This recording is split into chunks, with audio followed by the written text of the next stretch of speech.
Hey, how's it going? So I'm gonna try to see if I can get this streaming. I'll see if I can send over the link. All right. So how do I go there?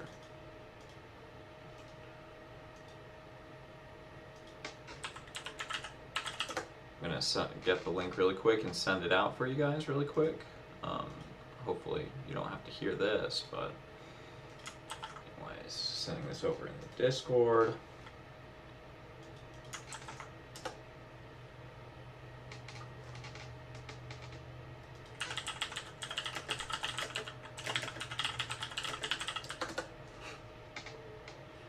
So today we're going to go over a terrible review of a terrible game. So let's go to it really quick. Let's pull up this. Well, first of all, I blundered my queen pretty early on, so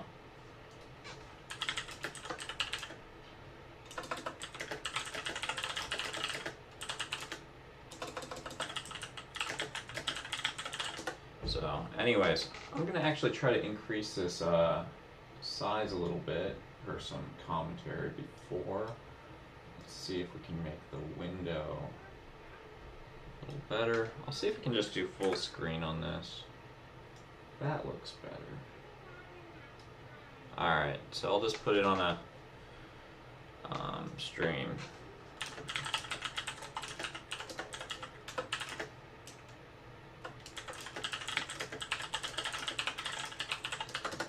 Alright, so anyways, I'll go over his the game really quick.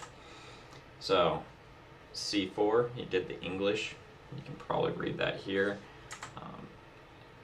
I actually don't really know what I play against the English. I think I switch between knight f6, e5, e6. I don't really play c5, but I switch between like all three of those every game.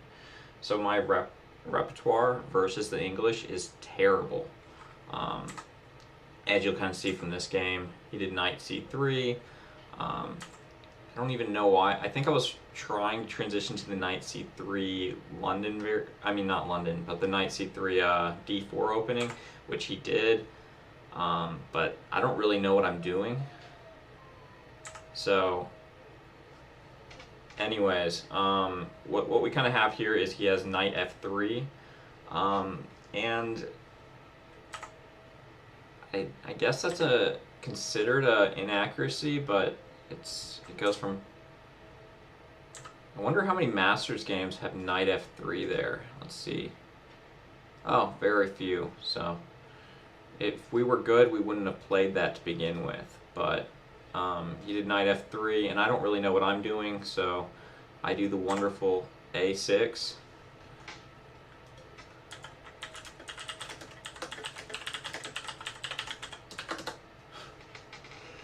So in this case, he did queen a4, which is considered to be a blunder already.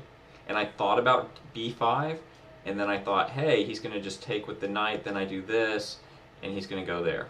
But what I, of course, didn't, and he probably thought the same thing, but, of course, we both missed.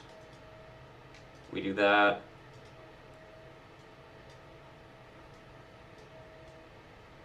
Then this. So already our game, obviously we're really good players. I think that we were just playing on a mental level because he knew I wouldn't do this just because I needed to play a little better than that. So anyways, then I do bishop d7. He takes the pawn, and I think I don't really have an excuse for this play. I don't know what to say. He did a4, knight d7. I think I'm just shuffling pieces around. Then queen there,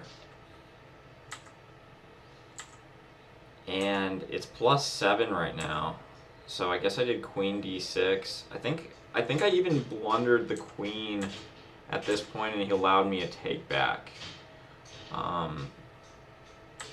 Or no, it was here that I blundered the queen, I don't know exactly where I blundered it, but if he had just taken there, it would have been a pretty good game for himself.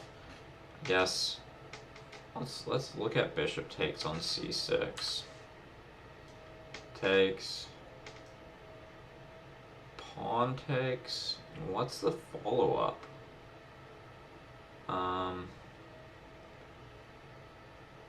So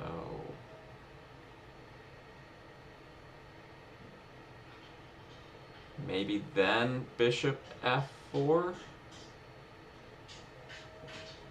and then I'm not sure. It looks like a pretty interesting kind of. Oh, if I go here to get away from the pin, he just takes the pawn, maybe?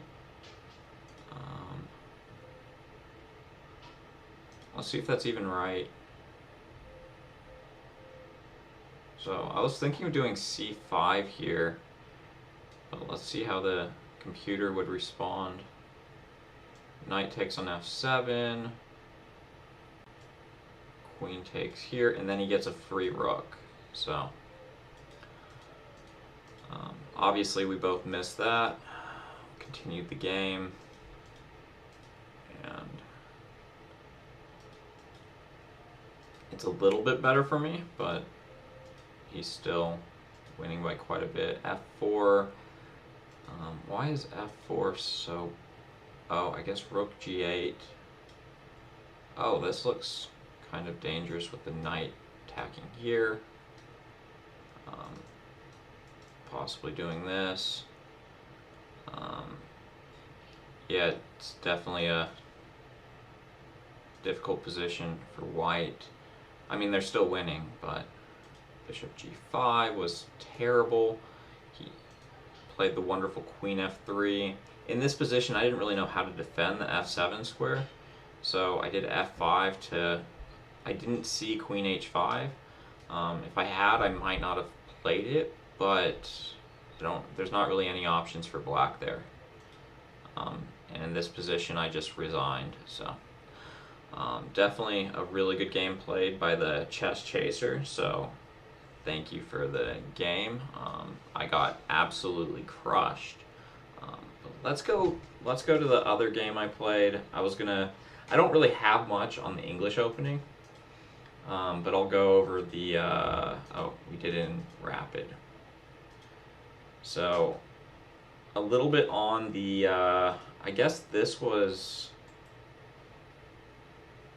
let's go to all the games. I guess this was the chameleon variation. So what I really like about this opening is, and why I play this kind of move order, is sometimes they'll do like e5 here or something. Then you have a wonderful square for the knight on d5. There's also a lot of other tricks that they can do. G6 is fairly common, but it basically leads into, I'll do d4, and then it basically goes into the accelerated dragon. So I think part of the reason I like playing this move order with the accelerated dragon is a lot of the people who play this don't normally play the accelerated dragon. So if I'm playing against against someone who really knows the dragon, I'm probably going to lose. But if they don't know the dragon that well, and they only play it like in this kind of move order, it puts them in a position where they're definitely not losing, but they don't really know the dragon very well. So if you actually see in like here, knight x d4 has a 54% win rate, but the dragon itself has a 47%, because this only has 11,650 games. The white player will have seen the dragon a lot more times than the black player. If the black player chooses the accelerated dragon regularly, then this isn't as good for white. But a lot of players will play like the Nador for a different variation in the dragon, things like that, instead of just doing the accelerated. So in this position, I mean, this is good for black generally. Let's see if it's good for black in the Masters database. It's okay, but it kind of is forced by white here. So even here, 35% for white, 25% black, and it goes down a slight amount just because I think white's kind of forcing black into this accelerated dragon if they do the, in my opinion, best move order. It kind of restricts their options a bit, and I think people often won't play the accelerated dragon, but they will in this move order a lot more frequently. It's actually an opening I struggled against, so this is a way that I was able to repair against it more frequently, just because, I mean, this is the most popular move order for this. I've actually started doing like knight b3 here, then knight f6, bishop e2, and I think that the line gets pretty forcing for both sides. I mean, it's not completely forcing, but if black or white knows what they're doing, it ends up in kind of this kind of position very regularly.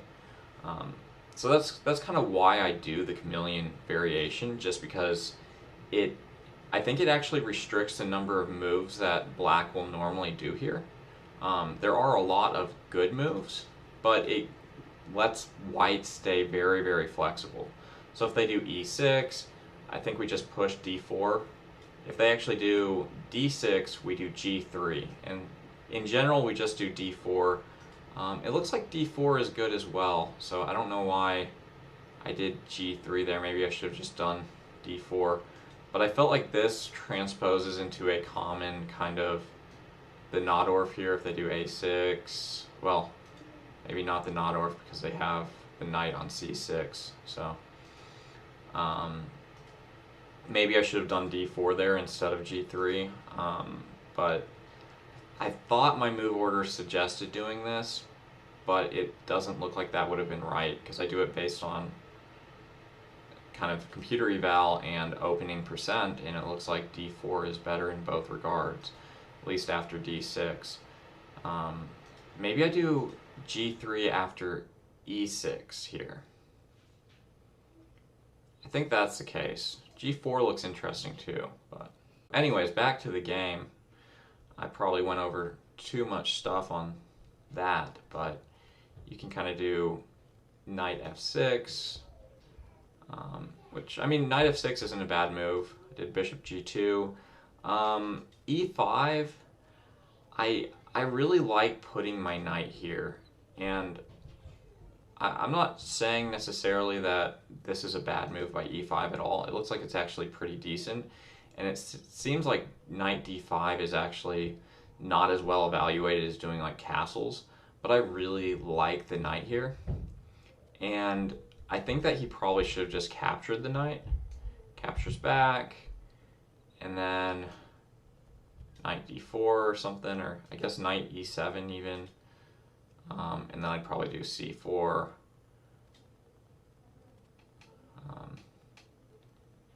So I mean, definitely some interesting lines here, but when I think that as early as this, even though it wasn't a mistake to do bishop to e6, the biggest problem was just he didn't take, so it allowed me to put the knight here, and this is a really difficult kind of setup to deal with. It might not be incredibly favorable for white, but having a knight here restricting movement on these squares kind of, I think it makes it really difficult for black to kind of respond. So like, I mean, if his queen goes there, it can't, it restricts the position quite a bit. So it looks like the most popular move there is bishop e7. And then I wanted to kind of make this bishop available again, possibly do bishop g5, but mostly just it's not seeing anything right now. So d3, we're not able to do d4 anymore because of this. I like doing d4 normally, but this really prevents it. So I felt like d3 was really the only option to do. And as you can kind of see, it has like a 67% as white already here. I know there's very few games, and it's not because white is doing a really good job, it's just, it's a struggle for black to play perfectly. It looks like bishop takes on d5 is a suggested move. I don't think castling's bad. I just castled back. a lot of the moves that I try to do with the chameleon variation is just finding out what black wants to do and kind of seeing if they ever make any mistakes there while slowly developing some of the positions. So moving knight g to e2, you still allow the close Sicilian to occur. You allow kind of this d4 option to occur because you're attacking there. It just gives you a lot of flexibility. So that's kind of why I play it. It's not necessarily the best in the world, but I mean, I think that a lot of people really think the Nahdorf and things like that are really great moves. And I don't disagree. If you know the Nahdorf really well, by all means, but I think that doing things in this kind of move order, it kind of gives your opponent more opportunity if they don't know their openings incredibly well and they don't know how to respond to it. It leads to kind of main lines primarily, unless they make a mistake, and then it also leads to pretty good stuff for white. So king h8, I don't think that was a bad move. I think the opponent was probably not sure what to do at this point. And with the king here, it looks like knight takes on e7 is best, but I just did f4 to kind of, I was thinking of attacking here, kind of trying to attack on the king side a little bit. It looks like that wasn't the best move to this bishop g4, which I don't actually know how to respond against. So I'm thinking of doing bishop f3. Not really is the best evaluated move, but I just don't like putting my queen, blocking the bishop. I don't really understand the point of queen to d2. So I would probably just have done bishop f3, and this leads to a pretty difficult game for white, actually, in my opinion, after bishop f3. This bishop here it's kind of a pain. Then it takes, queen would be here. And I guess it's similar to the same position. Black still needs to come up with an idea. So maybe not that bad, but in this case, they did knight to d7, and I kind of was looking at this tactic of moving the pawn up, and then I realized, hey, if I move the pawn up, they can just take the knight. So I took here first. Sometimes when it's good to be able to, like, if someone has an escape square or effective thing, I also double checked, does the bishop, if I move this away, does the bishop have anywhere it can go? So I immediately f5, and then, I mean, the game is basically over from here. You're losing a bishop with no compensation.